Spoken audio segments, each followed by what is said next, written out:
Welcome to this Biscuit Boys Extra.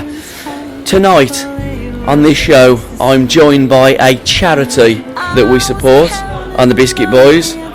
It's got on here BFIG. I'm joined by three stooges. The good, the bad and the ugly. I'm the good one. Okay, you are? I'm Pete. And you're the good one? Yeah. I must be the bad one. I'm Mark. So, you're the ugly bugger. I'm Damon. We already arranged this that I wasn't the ugly one, but hey ho. Thank God it's radio. And your mate is up to his neck in what? Clunge. It's where he lives. He lives in Clunge. What a place to live. I know. It's somewhere in Shropshire, I believe, and it's a very saucy place. So I'm not sure they make a Clunge sauce. I'm not sure. Mark, you've got to elaborate on that. Really, do you come from a place called Clunge? Well, I think one or two people are adding a little letter on the end of this.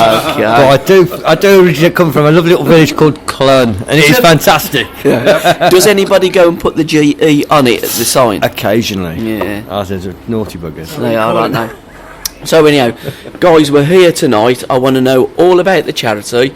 I want to know why you're involved in the charity, because although we're in Katie Fitzgerald on the 481 or something like that. Somewhere in Stourbridge. Exactly. Yep. Do you know, I almost get lost every time I come to the Black Country because they make roads so brummies, if they get in, they can't get back to Birmingham. You say they. I'm from the Black Country. Oh, you're a Black Country I'm lad? a yam.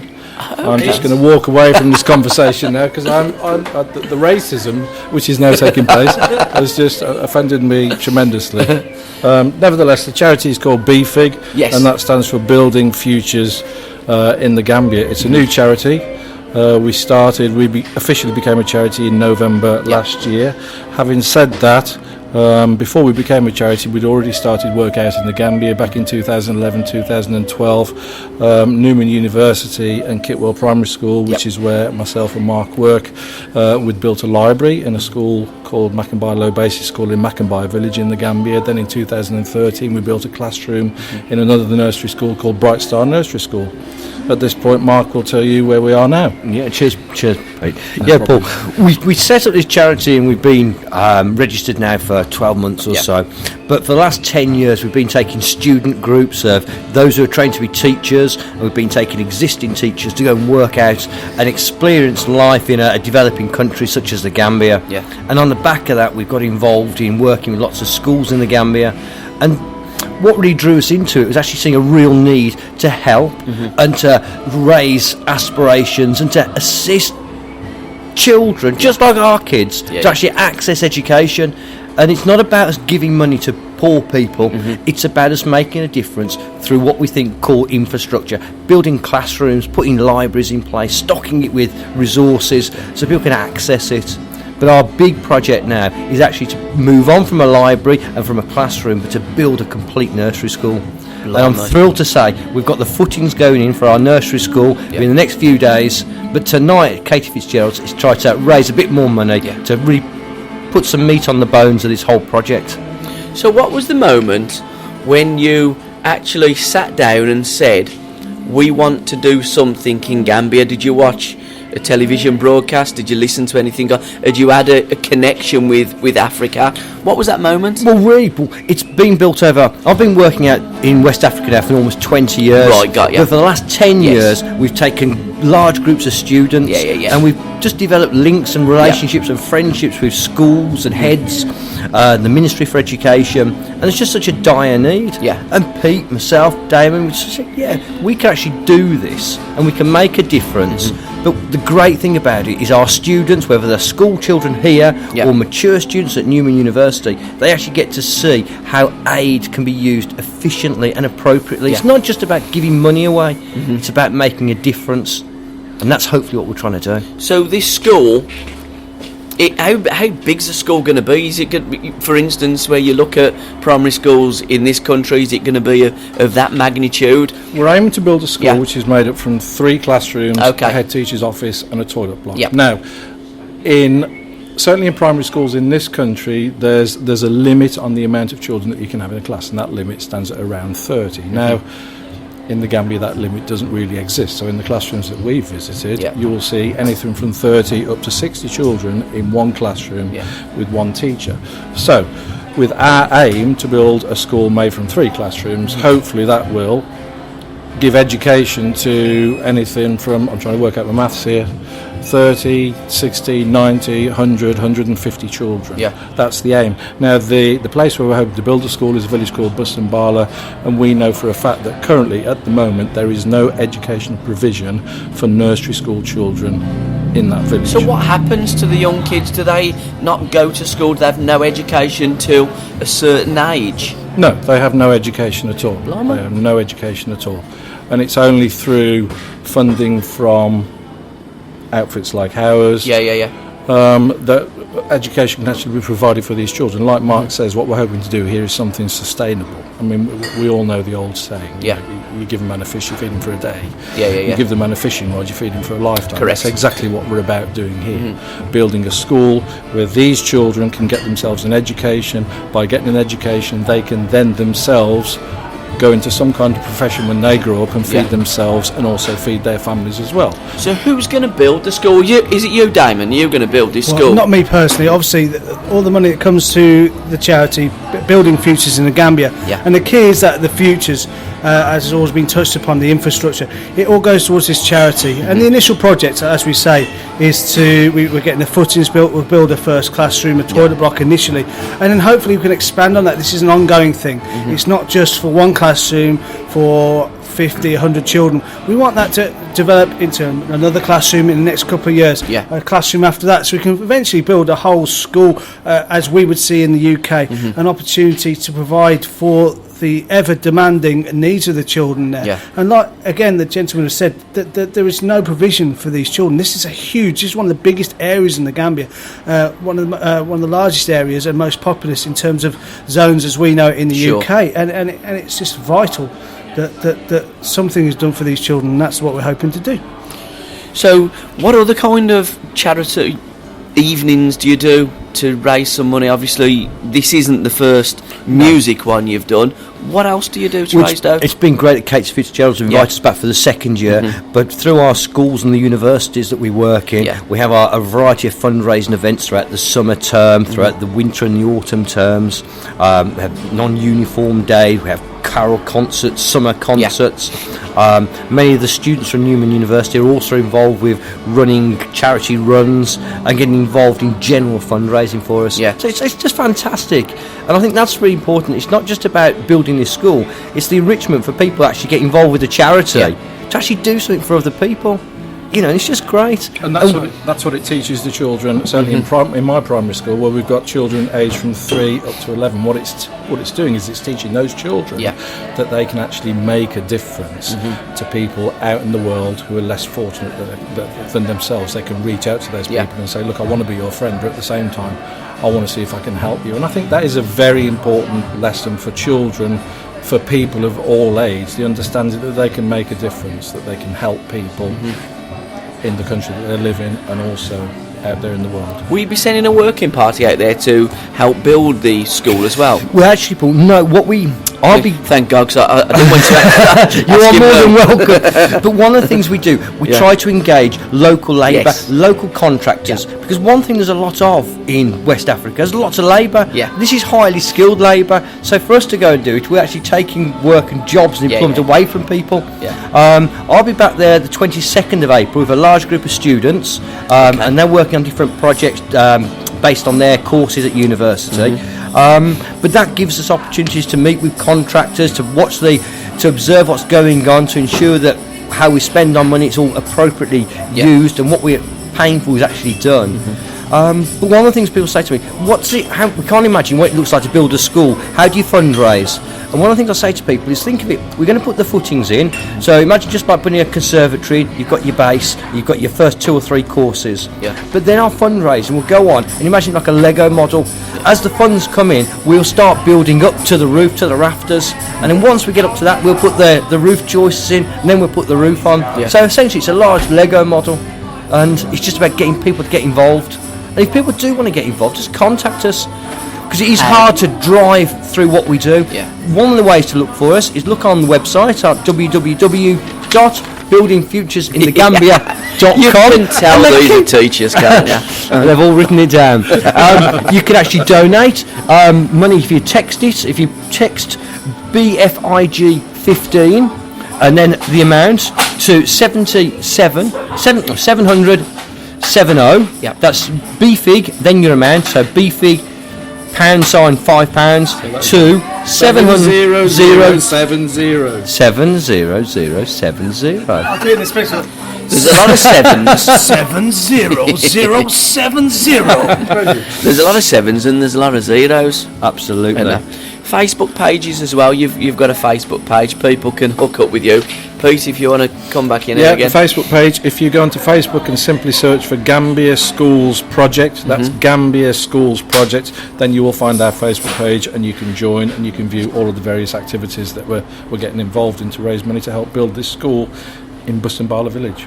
So tonight, did you actually organise it, or did one of the girls organise? Because girls are great at organising things, Do you aren't know, they? I've got to They be are, honest, they are fantastic at it, and it's great that all variety of different people are getting involved in this. Yeah. You know, Mark's a lecturer, Pete's an deputy head teacher, I'm an assistant head teacher.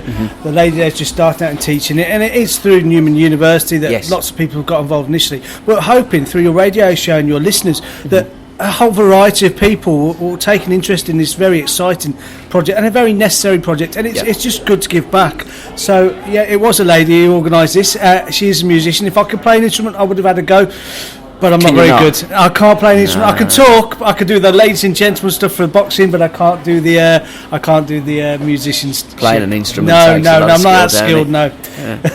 There's another organisation that I've hooked up with and linked up in B1%, and they're very similar. I think it'd be a great little kind of linking in with you guys, because what they do, the essence of that is people give 1% of their wage, and if everybody in the world gave 1%, what a difference that could make. And they use that through funding projects in Africa as well. And it's a really good, interesting idea, and it's historically linked because in medieval times there was a tithe, which meant basically 10% of your wage would go towards the church, and this is obviously going back to the tithe, as it was known in around 1300s and so forth, to the 1%. And I think that's a wonderful idea, and I really engage in that.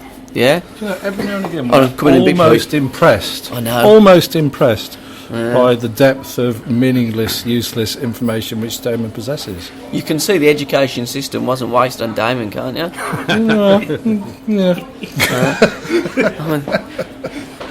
Nevertheless, tonight's event has been organised by Emily Scott, who, as Marcus said earlier. And Emily was an ex-student at Newman University. She came on a PGCE course for 12 months with me. Yeah. She seized the opportunity to come to Africa as part of a group visit, and then is just so taken with the whole project. Yeah. It's got involved, and this is through her efforts tonight.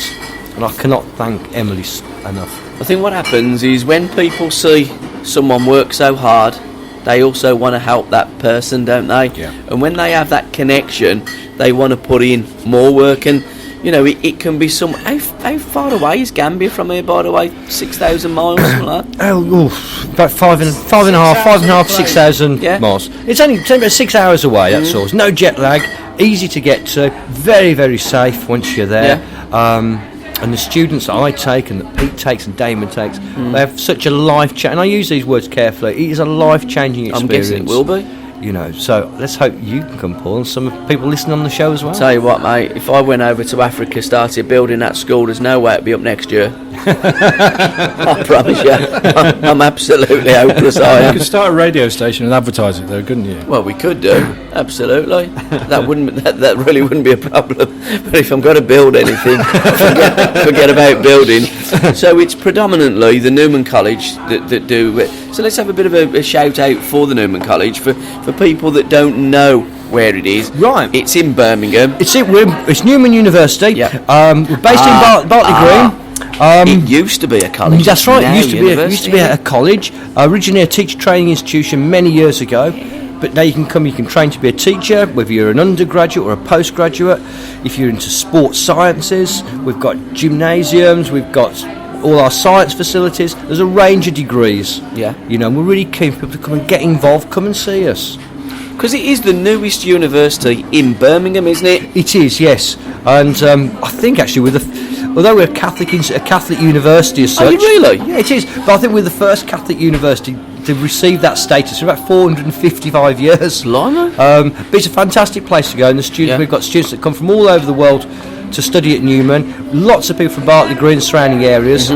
Opportunities there. You've got opportunities to come to Africa with me. We can go across Europe. We can go to India. You all around the world. And the parking round there now was it Cromwell Lane's awful, isn't it? Well, parking's a bit of a challenge. I'll give you that. It's almost as challenging as the parking round here at Katie Fitzgerald in Stourbridge. Pete, let's have a big shout out for your wonderful school. All right, I work at Kitwell Primary School. Yep. We have children aged from 3 up to 11. School I've worked at for 14 years, and I've worked at that school for 14 years because I simply love it there. I love the children there, and I love the parents there. I'm saying that now because I'm speaking to one of the parents right now. Yeah. But it's a great school, and we've been involved in this particular project with Newman University. It was Mark who originally invited myself and a group of teachers to go to the Gambia back in 2011. And because of that involvement with Newman University, like I said earlier, you know, what the children have got out of it is actually absolutely tremendous. And, you know, some of the children think about the Gambia almost on a daily basis. We had some chickens delivered to our school last year, simply because that's what you do in primary schools, you have chickens delivered. And some of the children thought, well, wouldn't it be a good idea if we sold the eggs to raise money to help children in the Gambia? And that's fantastic. That just shows that those children are thinking about how they can help people around our planet. And that's what it does to people. As with your students that are a little bit older, your students that are a lot younger, they're being socially aware and they're being educated and helping others that are less fortunate. Talking of people less fortunate, back to you, Damon. Hello. How are you, mate? Again, yeah, I'm great. Yeah, no, we don't have chickens at our school. If we did, we'd probably hunt them because we are in Castlevale. It'd be a bit like Rocky the movie. It is, yeah, but I haven't said the school. So of course, we'd chase them. It'd be like the Rocky movie. We'd have the as he's running around at the chickens, and we'd be very, very good fighters, I'm sure, from those chickens. You are in Castlevale, mate. We are. We have to be good. We have to be nimble and quick.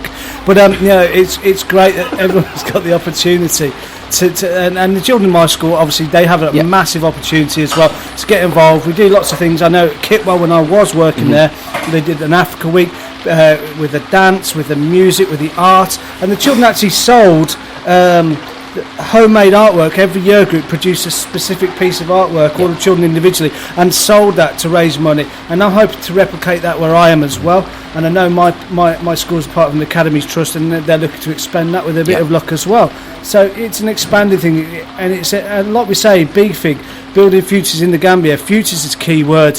You know, it is about the future and making sure that things continue, not just from this starting point, but that other people become involved. People who good listeners of your radio show, and many more people. You're good, you are. Thank you very much. I mean, he did say, Pete, before we started, I don't know what I'm going to say, what I'm going to do, but he's just the end stopped, has he? He's been an app. And yours is a junior school, isn't it? It's a junior infant school, just like similar to Kitwell. Yes, so it's a 2-4 elementary school, Yeah. Fantastic, guys. I think that's just about it. Is there anything else that you would like to elaborate on, or are we going to now be introduced to the wonderful lady that has organised it? And I believe Vixen and Mischiefs are going to smash it tonight. Absolutely, I've heard that. Yes, I'm going to catch Victoria and see what she's up to these days. Bit of pink champagne. What? Yeah, I thought he might when I said pink champagne. That's what you drink all the time. Instead of a cup of tea, champagne. Nothing changes with teachers, does it? Teachers and police. Right, guys, for now, thank you for your time. Thank you. And I'll see you soon. Cheers. Thank you very much. Joining me now, the lady of the moment. Hello. We were saying earlier that for all great things and for all great organisations and for all things that need to happen, you need a female to organise it. You do get me, don't you? Seriously. Yeah. Blokes are not good at organising and delegating. Neither am I though. This is a big ask for me. hold on. We're going to come round the table in a minute. Okay. Okay. It's all right. I ain't telling you off. She just looked aghast there, didn't she? Oh, the glass. Microphones keep getting her to sing nearer one. Right. So Emmy. Yep. This is your second. I believe you organised the first one last year as well, didn't you? Yes, we did. I did. Now, I also believe that you went to Newman College and you were attached to it, and that's how you got involved in this organisation. I went a couple of years ago now. Yeah. I went with Mark from the uni who heads the charity, and I was just very moved while I was there, so just carrying it on as soon as I got back, and do fundraising here and there wherever I can to help. How brilliant was it last year? I believe it was absolutely packed to the rafters. It was and packed. Hopefully it was the same this year Fingers as well. crossed. I've had a few people drop out today, so I'm sending angry text messages constantly. Do you want me to sing? Yeah, go on then. Yeah. Seriously, Vix, you don't. I couldn't hold a note in a bucket, unlike these other little ladies here.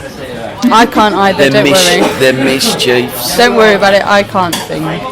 So, Good job I got a violin. we're going to go around the table now. Okay. So it's Emmy. Nemi, yeah. Nemi. Hey? I have a million different names. Nemi's my stage name and most used name. Right. Gotcha. Young lady? Mimi. If you say upsy down. Hey? Immy. Immy. Immy. Yeah. Right, okay. Mimi, Imi. Tinky Winky.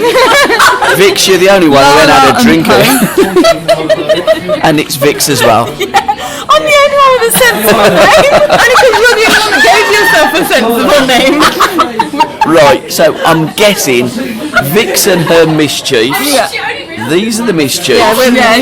And you're the one that christened these with their different names. Well, Nemi already had her name, so that was a good start, you see. Yeah. But then Michelle, we thought, well, she can't be Michelle, so she was Mimi, and she hates it. Brilliant. So then there's Imogen, who became Immy. So You've got to have a silly name to be in a band. So you've just shortened basically the names. That's right. How's it going with Vix and the Mischiefs? Because the last time that we linked up was in Sutton Park. Do you know I got lost going out that park? Did you? Oh, did you? I did, yeah. Oh, bless you.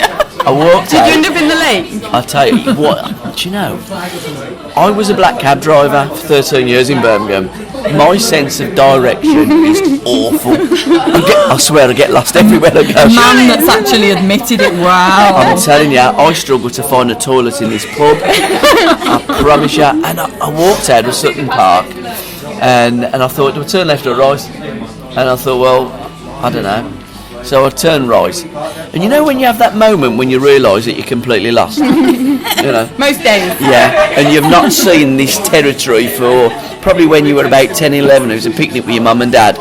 And I thought, how the bloody hell am I going to get out of this park? And it's a big old park. I mean, you could walk all the way around it until you found something familiar, but you'd have a big walk. And I'm thinking, you know, this is probably one of the biggest urban parks in the whole of Western Europe, and I'm lost. But I did get out because I'm here today. I see that. Yeah, you just arrived. No. You get a feral. A bit of Bear Grylls. I couldn't do anything like that. I ain't even been camping. Camping's brilliant. Do you like camping? I do Emma? like camping, Oh, do ya? especially if I could take a van to sleep in. Yeah, I'd be alright with a van. I just don't like the idea. Yeah, the Vamping. yeah. Amsterdam. So, how's the EP? Because when we hooked up, got the EP all the way from Birmingham, baby. Yay. Superb. Thank you. It's great. I mean, it's fantastically produced by Gavin at the Magic.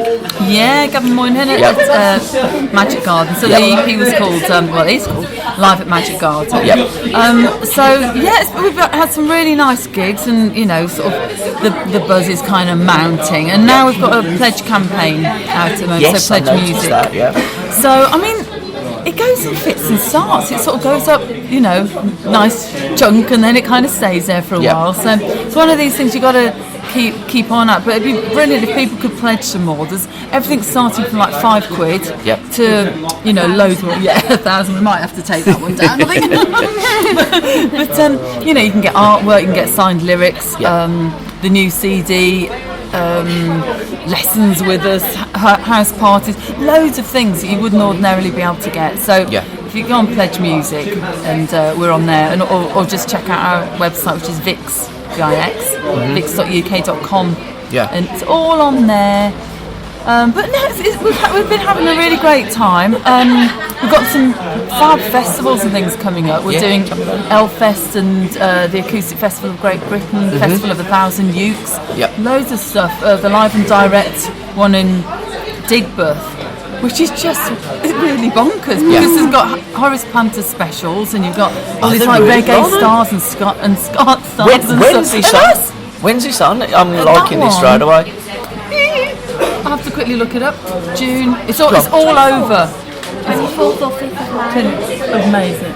Oh, to May one. It's all over. Look on the Twitter and stuff. website. They're It's on the promoting it. website. You know, It's the early tickets. that is why you have organised all this, because when we're all thinking, blimey, how we get the website.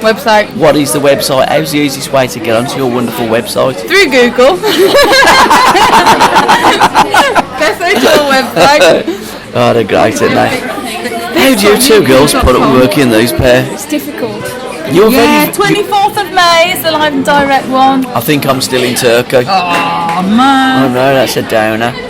Don't get lost. But loads of stuff. Oh, and then, listen, Gabby, this is really exciting. Come on, let's have it. A couple of weeks ago, we recorded, filmed our video for the single, which is Fame Is Your Driver. And it was absolutely brilliant. We had lots of people pledge to have cameo roles in it. We had loads of people turn up, and it was really, really fun. Yep. We've got a great guy directing it called Mark Presdy, and he's winning all these awards at the moment for his film Titanic Love, and had some great people involved. So that'll be ready to launch on 25th of April. It's a Sunday at the Glee Club, like an afternoon. It's free, and there's lots of other bands. So again, just have a look on our Facebook, Twitter, or website. But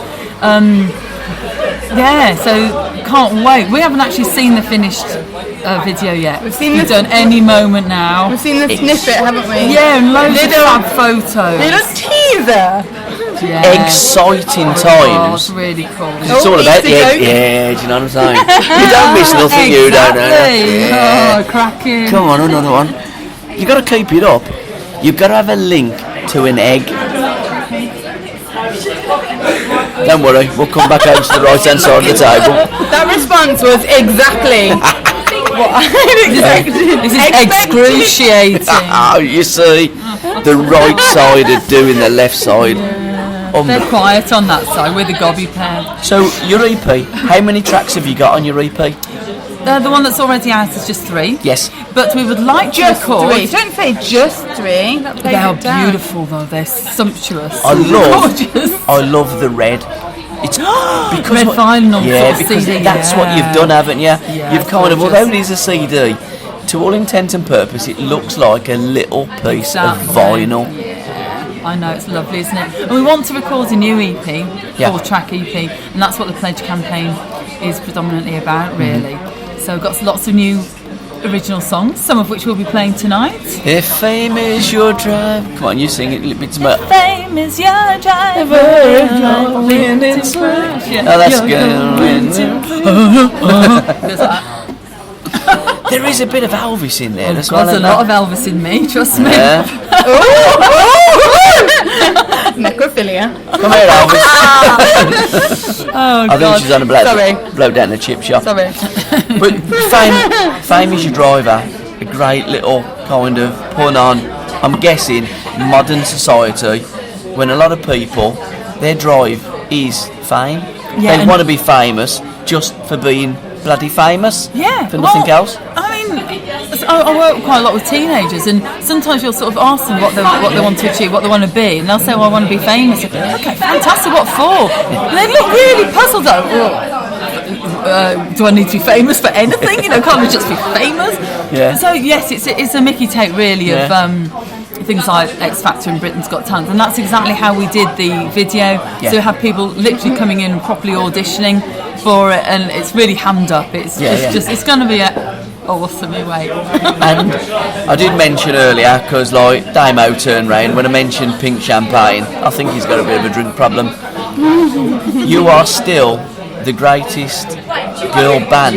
Oh, Pink Sunshine. Sorry, it's Pink Sunshine. Have you had too Blimey. much champagne? I think I probably have. Pink Sunshine. We're doing it tonight. Oh yeah. Yeah. Because you do play a few of your old.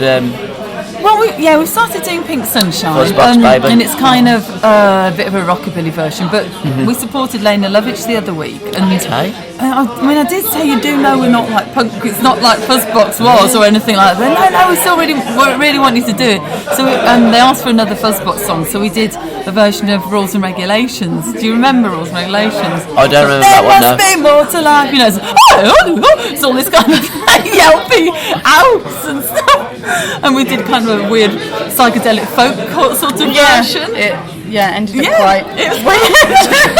But everyone loved it. They were all singing along and clapping and stuff. So, I don't think I could do International Rescue. I was just coming there, you see, because it's quite popular at the moment, isn't it? Because International Rescue with Thunderbirds is making a comeback. I'm not happy. That's a I'm not shoe-in happy, for you, Gavin. that is. I'm not isn't it? happy. Why, go on, tell me. Well, why didn't they use our Well, that's what I'm saying theme to you. tune? That's what everyone says. I know. Did you tell them? I don't really know who they are and where they are, but Well, they've changed a bit as That's well so because naughty. Brains is an Indian now. okay. Because they were all they're looking for a more worldwide, worldy kind of Thunderbirds, but that was just a simple tap in for the old Fuzzbox I International can't Rescue, believe wasn't it? they didn't do that. Yeah, maybe they will. Maybe never there'll be know. a petition. When they've Change the world. listened to this, Yeah, they'll probably that's get it. on to you. That's it. Yeah. And other stuff that Vixen and Mischiefs have got on the horizon. Loads of gigs, I suppose. This summer Yeah. we've got lots of really nice, gigs and festivals. The launch tonight, of course. Yeah. Which is Building Futures in Gambia. Which I have to go. Which, yeah, I but don't, then I got it. don't have to do We stuff. actually have You're to start busy, Emma. playing and making right. sure people are coughing up enough money and Yes. stuff. So I need to go And eating cakes. rally people. So Right. apologies Go on, to Emma. skedaddle Thank you early. for your time, darling. Thank you very much for having me. It's been an absolute pleasure. Try and get people to where they need to be. Yes, go on. Says the woman with the wine. See you Oh, later. God, blimey. So how much, See you in a mo, love. how much different is it this time around now in your new kind of guise? Rather than Fuzzbox? Yeah. And sometimes it feels quite similar. Yeah. I mean, for me, I know that I still like to do a lot of spontaneous stuff. Yes. I still quite like being fairly under-rehearsed. And I'm sure that's Yeah. my fault, that it's just something I don't like everything to be too, predictable, Yeah, and definitely. I like to be a little bit on the edge and rough and ready. And how it was put together was really spontaneous as well. I just suddenly had this urge to, oh my god, I want to form an all-girl band. Yeah. And I knew the sort of personalities I wanted, the sound, the instruments, everything, and it was done, within 7 days. On the 7th day. And exactly, on the 7th day, she doth rest. So, in that way, it's still got that, sometimes it's still got that kind of punky Yes. edge, even though it's Americana, there's still that energy, and they're great fun to be with the girls. Of course, it's different, you haven't got a huge commercial machine that we had once we started to get really, popular and so on, But, and I suppose it's more music that kind of, that means a lot to me, whereas early days was, that was the Birmingham and scene, everything was there was a lot of alternative music that everyone was into, and I was up for that as well. But I've always loved rootsy stuff, I've always loved sort of blues and country and rock and roll and Motown and that sort of music. So for me, it's, I would say I'm probably the happiest I've ever been musically. Sure. Because I feel like I'm right back to my roots, and I kind of come home. Yeah. How about airplay? What kind of success have you had with airplay? Because a little birdie's told me that this is going to be the summer of country. Country is making a bit of a comeback. I was listening on the way up here to Whispering Bob Harris. Yeah, It was me like too. That was really massive with it. I can see Vixen and Mischiefs on that. Exactly. can't ya? Tonight I was thinking exactly Yeah. that. There was a duo on, wasn't Yeah, there? yeah, Sparking Matches or something Can't like remember that. who they are. Striking Matches.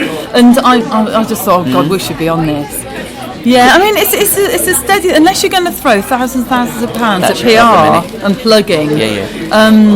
then it's a steady thing, really. Yeah. I suppose that we're still doing it that old-fashioned way, where you put building blocks in place, you play gigs, you get great music, you do some promotion and whatever, and gradually build up your name and your career. Whereas, a lot of the time people come in really high because they've been in on reality TV or something, and then it's all about maintaining that and see how long they can sort of stay in the public eye. But I get maybe in that way, maybe I'm still kind of old-fashioned, and I feel like things should be worked for, and you should earn, pay your dues and earn your way in. Not that I haven't really. Oh my God, I've been doing this for flipping years. But it's not something I can put down, and so I'm going to be doing it, whatever level I get to. Well, musicians, that's it. It's in your blood, isn't it? If you wasn't performing, what would you do? You're just born to perform, aren't you? Yeah. Really big and time. truthfully. Absolutely love it. It's banjo based and led with the double bass and the violins. Ukulele. And it's great. Yeah, violin, cajon, double bass, guitar. Yeah, so it's a really nice earthy sound. I love the sound of it. Really, really enjoy it. And they're brilliant. They're brilliant musicians. I mean, that is a difference from Fuzzbox. Of course, we couldn't play when we started, and I must make that difference. Like, these guys can seriously play. They're great musicians. So I'm very fortunate in that way. So yeah, they're ace. And what's this tattoo you got there, Bab? It's a lady's skull with pink hair and some blue bows. Any other members got any tattoos? Vix, have you got any tattoos? No, I haven't. I'm not saying I wouldn't, but it would really have to be something I really wanted. I don't think I'd have a big mofo one. I'd have some little subtle one, perhaps, on the hip or something like that. I would have one. Oh, we are. Here we go. She's getting stripped off now. Blimey, look at them tattoos. Very nice. One look could kill. Oh, check that out. By the looks of that face. He's got some. I can't get mine out because they're all down my leg. Oh, well, there you go. Originally, we had Bex in the band on double bass, but she's about to have a baby any moment now, and the double bass was kind of getting further and further from her because her stomach was in the way, so she couldn't play anymore.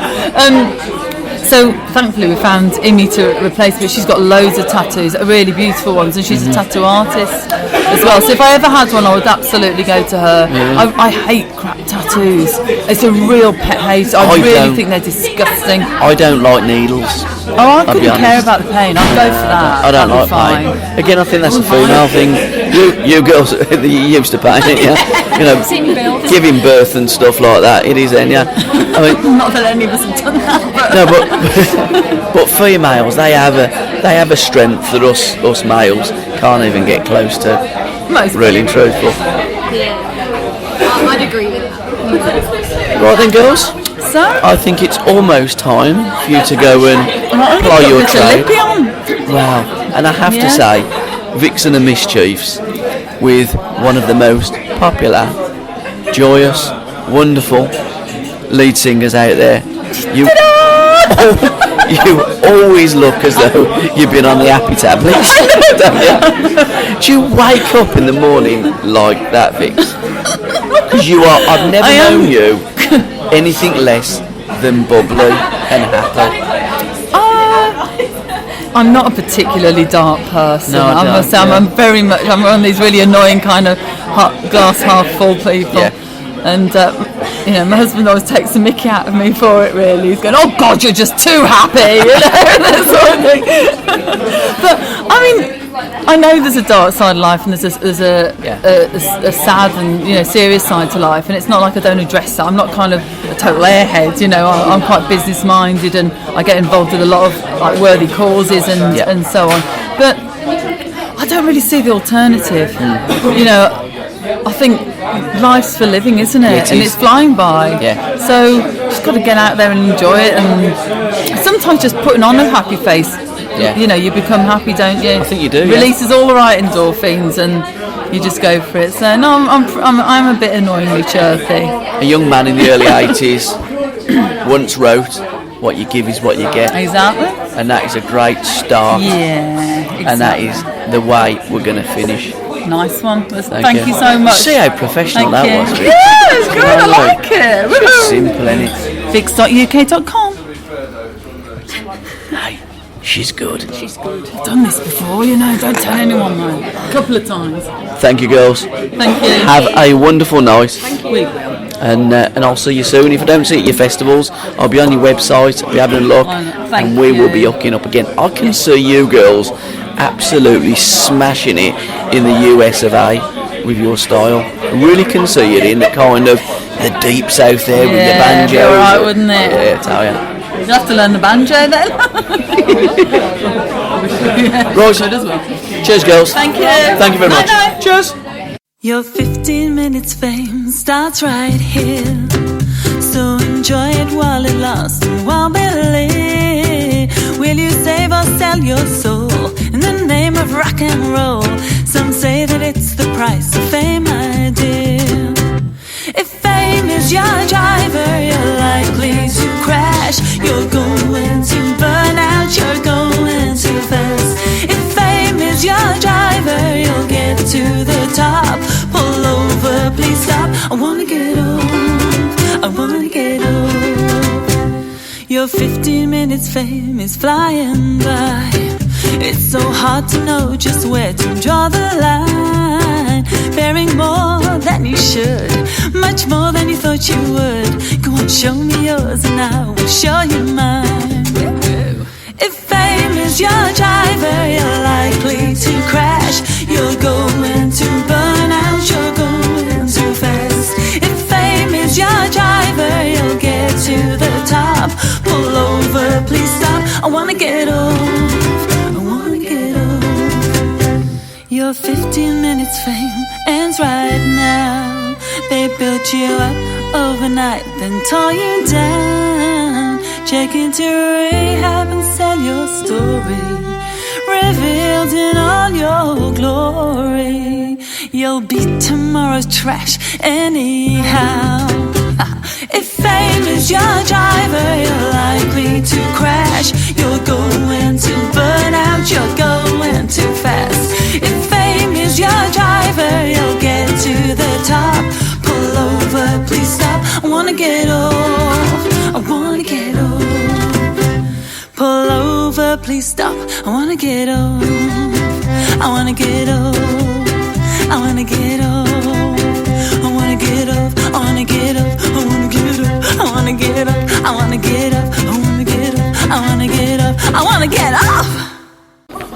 Well, we just left Vixen and Mischiefs in 1981 with Start, and now going to Watch It Starting, and I'm back to 1978 and down in the tube station at midnight. That was superb. Thanks, before my time, I have to say. Lying bastard. Yeah, it is one of my favourite songs. As soon as I heard that strumming, I thought, I know this. But you've done it so differently. And I think, you know, when you have iconic songs, you're either going to cover it and pretend that, for instance, with Tube Station, that you're Paul Weller. And I always think that's a no-no. Don't ever try and do Paul Weller as Paul Weller. You strip that song down, you've done it in your own way, and I thought it was absolutely brilliant. That's pleased to hear that. The reality is I can't play as well as all those other people, so I sort of have to do it in my own way. Yeah. But I love cover songs. Yeah. I think one of the things about a cover song is to try and put your own stamp on it if you can. Sometimes it works, sometimes it's a car crash, but you know I've got to give it a go. I was having this debate the other day. I ain't going to say who it was, but and it was a decent cover, and I listened to it and I thought, yeah, it's all right. But my advice was exactly what you're doing. If you're going to get a song and an iconic song, do it in a completely different way. And there's a young lady, Alexandra Jane, who's covered Pretty Green, which is another brilliant song, and that's stripped down and it's completely different. And when you look at some of the works that artists have written, have produced, have performed, and you look at the art and you're putting the art in a different format, I just think it's fantastic. And I think a good song will always be a good song, and as long as you don't murder it. I try not to murder anything I cover.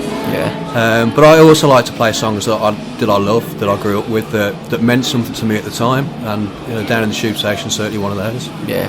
I mean, we're of a similar age. So you were around. Don't laugh, we are. You were around in the Jam and the Specials and Madness and all that, and the Police. What were they your main influences? You had a Smiths song up there. To be honest, no. I got about a year's worth of guitar lessons when I was 8 or 9. Yeah. And for me, I was singing Irish music. I was going around some of the folk clubs with my old man. Yeah. And singing, pretty much Dubliners ballads. Yeah, yeah. It was probably, I was 16, 17 before I started to realise that actually I could play other songs than Irish rebel songs. Then Billy Bragg came along for me. Yeah.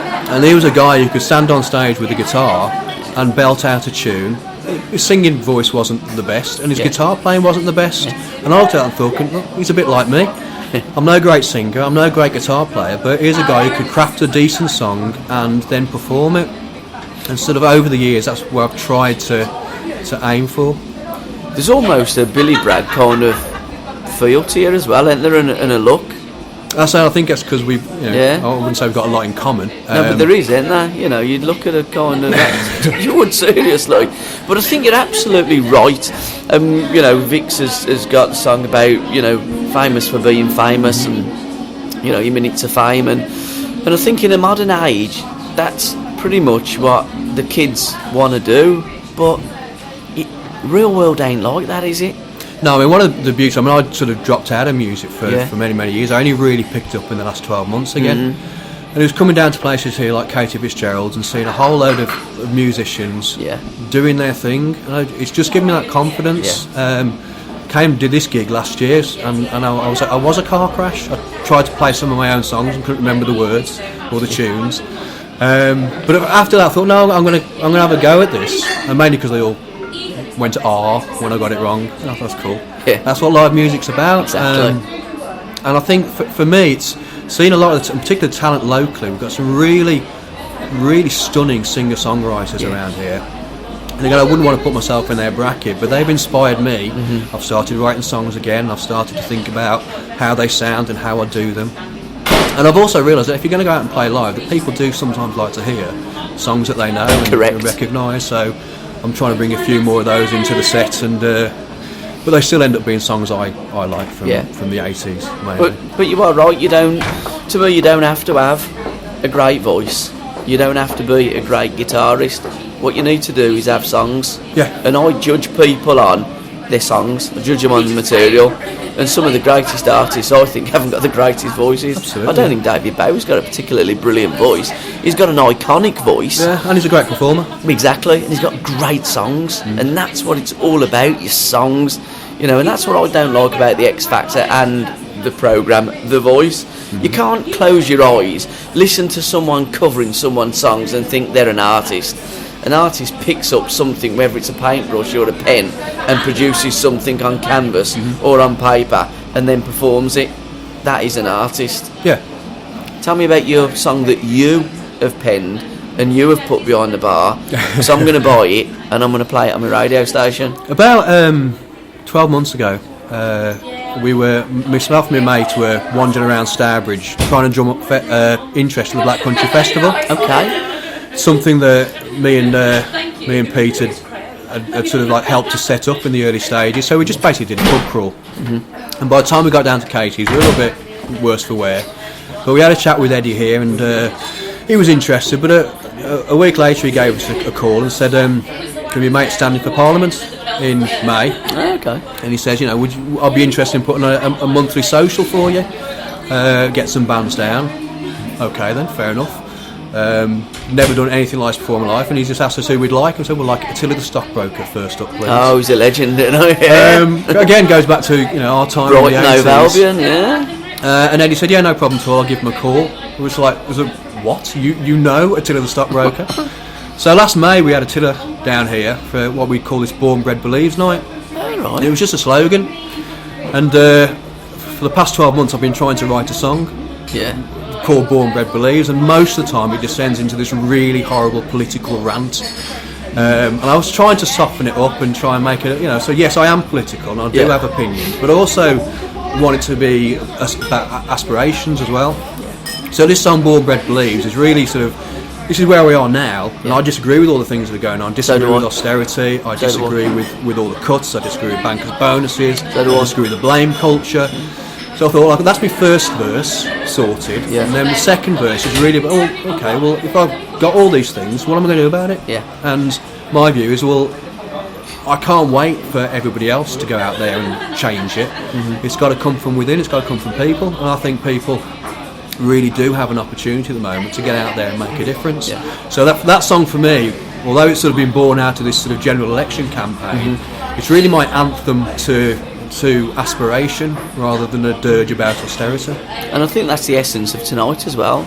It's about people doing things, and it's about building futures in the Gambia. Absolutely, yeah. And people, the easiest thing in the world is to go, do you know what, I'll let him do it, I'll let her do it. But leaders lead, and I it think takes people to do that. that. What I've certainly had over the last few years is I've really got to know how much people are doing, how inspiring they are, how far they're trying to reach, and how they're making a difference. You don't have to be a politician. You don't have to be a rich money man. You don't have to be in charge of a big corporation. People power. You can do stuff outside your own doorstep, and you can do it and make a real difference. And this is what Nemi's doing here. She'll raise some money. She raises the profile, the awareness. And the idea being that a school somewhere many, many miles away from here will be built, and kids who will probably never ever meet will have a chance to aspire themselves and to have a life beyond what they would have had if half a dozen musicians hadn't turned up on a Thursday night, played a few songs and got drunk. And let's be honest, I honestly believe if musicians ruled the world, I mean, we'd all be as pissed as parrots for a start. But it would be a nicer and a safer place. I think so. I think musicians have got things they want to say, and it's just like it's a way of saying it and getting that message across. And so coming down here working with Eddie over the last year, and we haven't got people coming down who are political. We haven't been raising money for any political party. What we've done is we've got people who want to hear some music. Just so happens that the people we've brought down have got a story to tell, have got opinions. And it's been really useful. And when is them nights? What have you got coming up that's Well, Thursday the 9th of April we've got the Clarion Choir from Birmingham. Okay. They're a socialist choir, so they do sort of political songs. May the 8th, day after the election, we've got the Bleeding Hearts. Okay. We're sort of a punk folk band. They've been good friends to us. They've played a few times. They're really great. After that, we're not sure exactly what's going to come. We out of the Born Bred Believes nights, we've set up the Starbridge Foundation for Music. Okay, tell me more about that. Okay, basically this is something that Eddie came to us about a year or so back. A local musician fallen on hard times and passed away. And he'd left no money, and he couldn't even afford a funeral. And as is often the case, people came together and they raised money and they gave him a decent send-off. So Eddie asked us, how do you fancy setting up this foundation for music which would help support local musicians who've fallen on hard times? I think it's a fantastic idea. I do. Musicians are always at the front of the queue, like tonight when there's a charity gig, giving their time, their skills for free. So this is our sort of, I suppose, a payback, if you like. This is an opportunity for musicians to raise money for their own community. As well as looking at people falling on hard times, it's also about trying to identify really good local talents and looking at ways in which we might be able to support them in their career. So it doesn't mean signing them up to a record label. Just what sort of things do you need? Do you need to have, do you need help with recording? Do you need mentors? Just need advice, and trying to use the foundation, again, in a very aspirational way, to try and provide opportunities for people to move forward in a music career. How can people hook up with this foundation? Are you on Twitter? You got a website? There's a website, you got Facebook? Starbridge Foundation #4 Music. We've got a Facebook page through the Born Bred Believes, which has got some links on, and that's facebook.com/Born Bred Believes. And I say the album's on sale behind the bar. We recorded an album. A lot of the bands that had played with us over the last year, they donated the tracks, including Vixen and Mischiefs. I'm going to buy it now. £10 I think it is. That's okay. And that's got about 90 odd tracks on it. Yeah. And all the proceeds from the album will be going to the Stourbridge Foundation. And then our plan is the nights we've been doing here at Katie Fitzgerald's, we're going to start moving those towards raising money for the foundation. Okay. So we've got, going back to my sort of folky days as a kid, there's a Birmingham singer-songwriter called Harvey Andrews. Yeah. For some reason, he had retired, but he came back again. And I just saw Good him on old the Brummagem. interweb, Yeah. So I dropped him a line. I said, "Do you fancy coming along?" Just somebody I knew as a kid, and now I've got this. I'm really empowered now. I can ask people to come and play. He's for us. a legend. Well, I He's think wrote he Birmingham is. City songs. He has. He has, yeah. My granddad used to be a general manager at Blues, so when I was a kid, I used to go up the Blues quite a lot. So What kind of year was that? 1960s.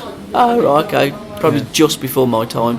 So, but I had quite close connections with the club, and Harvey was somebody my parents knew through in and out of the club and the Birmingham folk scene. Harvey used to do bits and pieces, I think either before the game or certainly at half time. He used to have Harvey Andrews used to have a slot. He was big at Blues, yeah. Home and Away as well was one of his tracks as well. No, I won't sing it. No. But he's a ledge. Yeah, and for me, it certainly was growing up. Yeah. 'Cause again, that's another singer-songwriter who tells stories. Yes. And some of his stories are absolutely beautiful. I mean, look, he wrote Hey Sandy, which has been covered by many an international artist, and The Soldier, which is one of the most poignant anti-war songs I think I've ever heard, and I struggle playing that. I've tried to cover it for years, and it's a real toughie for me. So with your rebel songs, do you do the Derriere? No, I've tried Okay. to tone those down a bit. That's a great song, Town I though. love so well at the moment. Yeah. I used to do things like All the Fields of Athenry, and this was all before I really understood what the stories were about. Yeah. So yeah. Oh, there's some feeling behind some of them songs, isn't there? Just a bit, yeah. Right. Can I thank you very much for it? We never even asked you what your bloody name was. Ian Murray. Ian Murray. Is that M-A? R-R-E-Y. And how do we get hold of you on Twitter and on Facebook? Facebook, Ian Murray. It's a very rare name, so I'm the only one on there. Yep. I've also got a SoundCloud page and Reverb Nation. My music's out there. Brilliant. In various forms of quality. Right, I've got a tenner for you to go up the bar and get me one of them CDs. That'd be great. Thank you very much. Lovely. Cheers. Thank you for your time, Ian. Pleasure. Superb, mate. Thank you. You're a gentleman and a scholar. Cheers.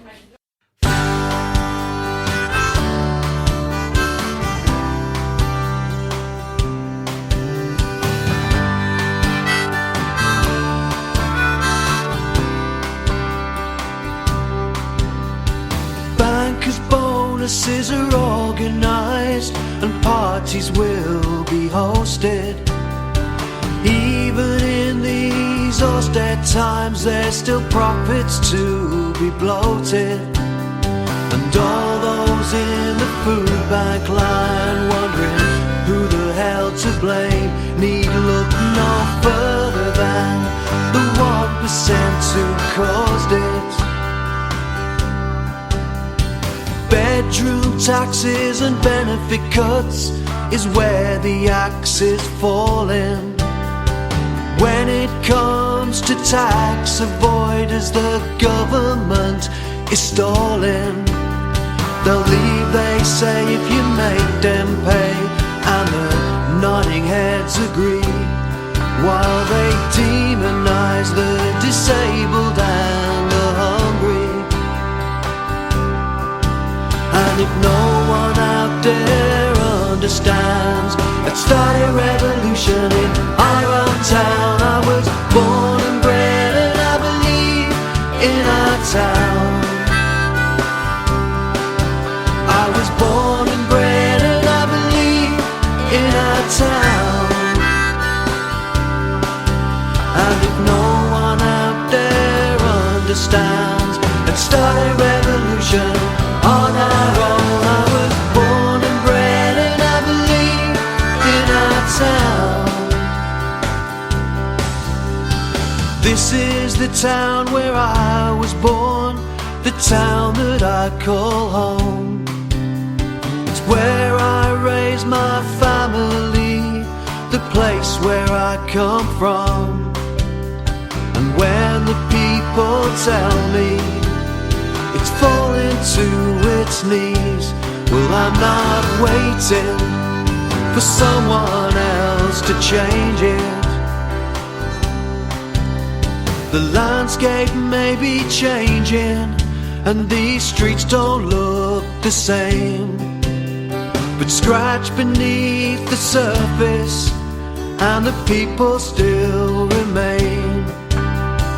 All we need is hope to fuel our dampened flame. And I'm not waiting for someone else to burn it. And if no one out there understands, let's start a revolution in our own town. I was born and bred and I believe in our town. I was born and bred and I believe in our town. And if no one out there understands, let's start a revolution on our own. I was born and bred and I believe in our town. I was born and bred and I believe in our town. I was born and bred and I believe in our town. I was born and bred and I believe in our town.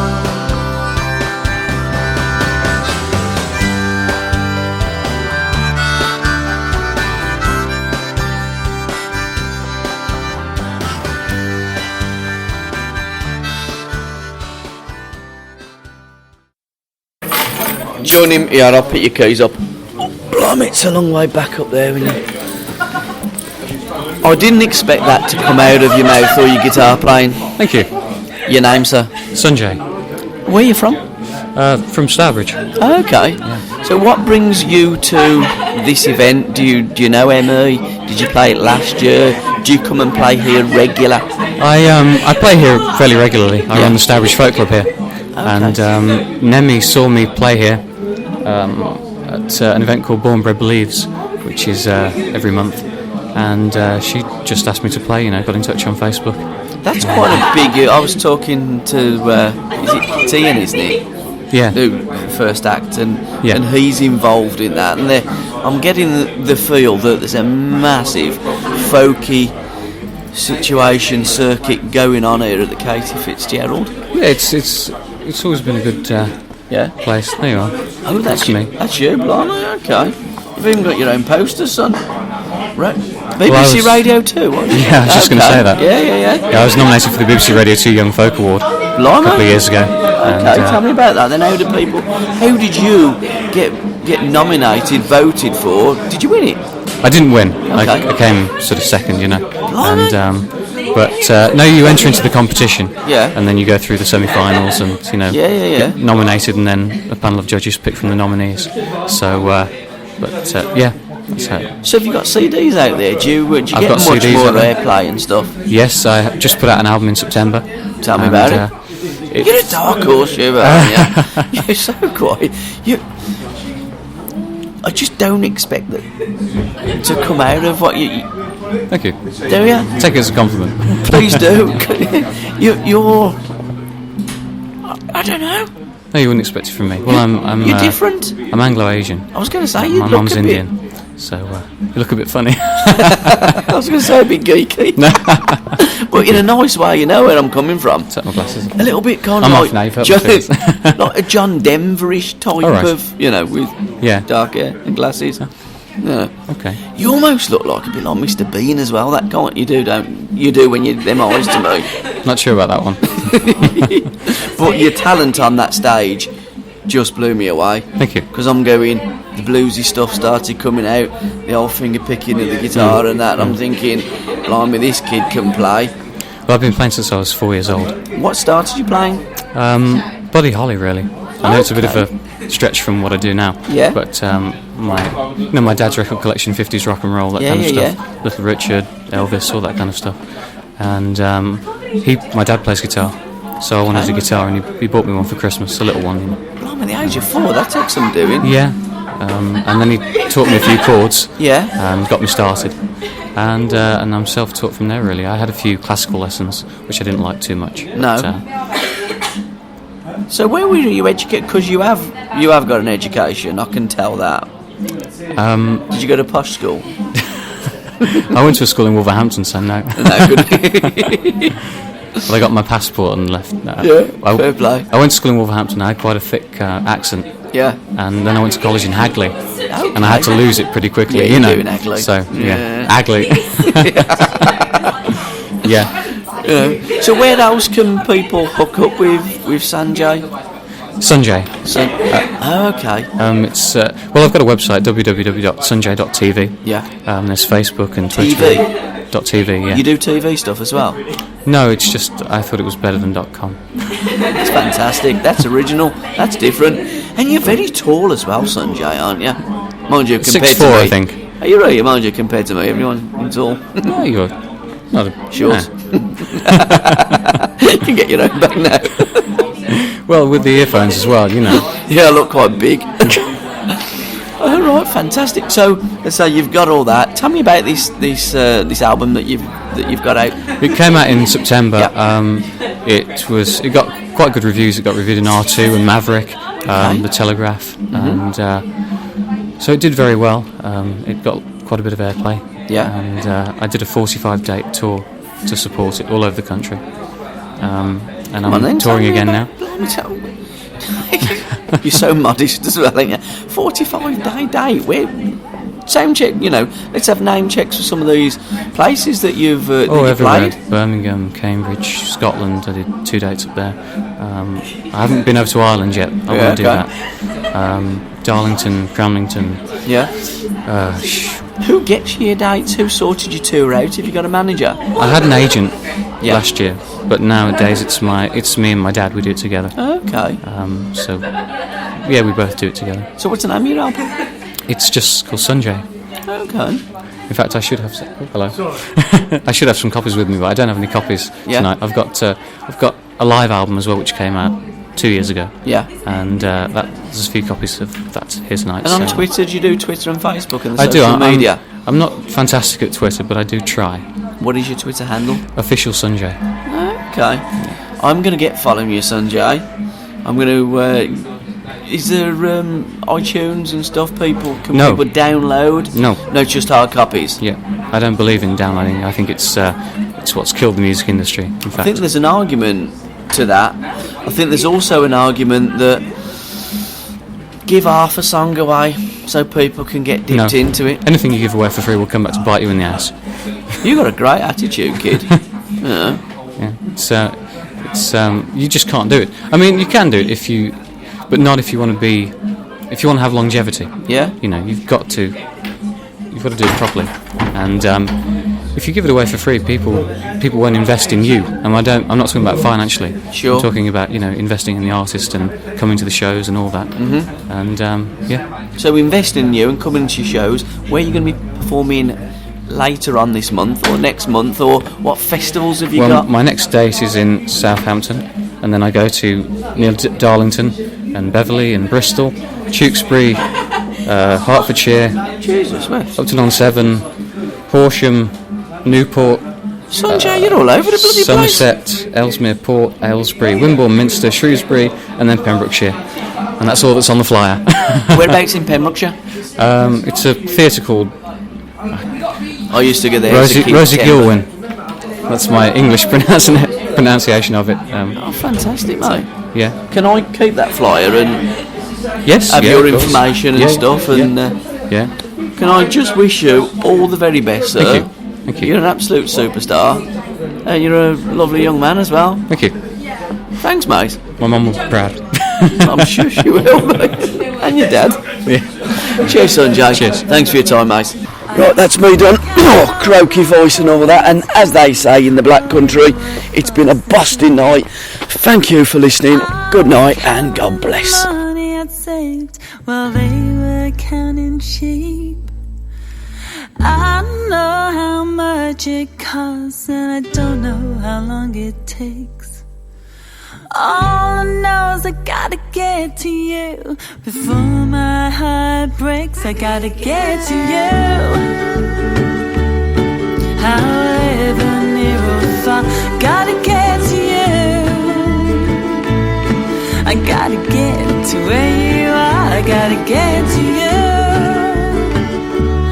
I'll travel sea and land. I gotta get to you. All the way from Birmingham. The days rolled on and the years passed by, and we went our separate ways. But we never forgot that yearning, and we never forgot those days.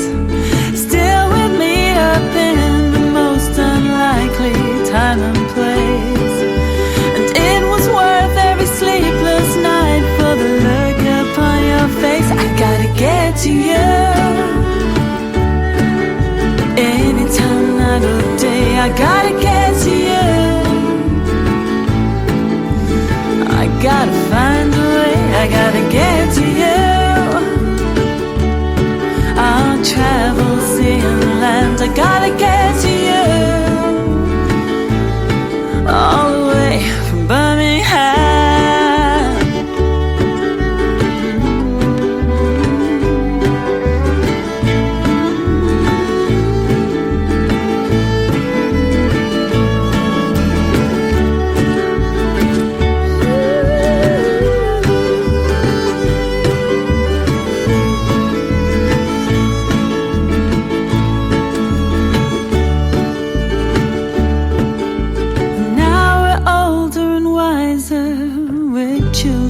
Of our own, but still I like to find the time to get you all alone. Our kids are at that age now when they're trying to push their luck. We better lock the windows so that they don't follow us. I gotta get to you. I'll find my way somehow. I gotta get to you. Oh, I gotta have you now. I gotta get to you. Any way I can, I gotta get to you. In Tipton, all the way from Birmingham, England.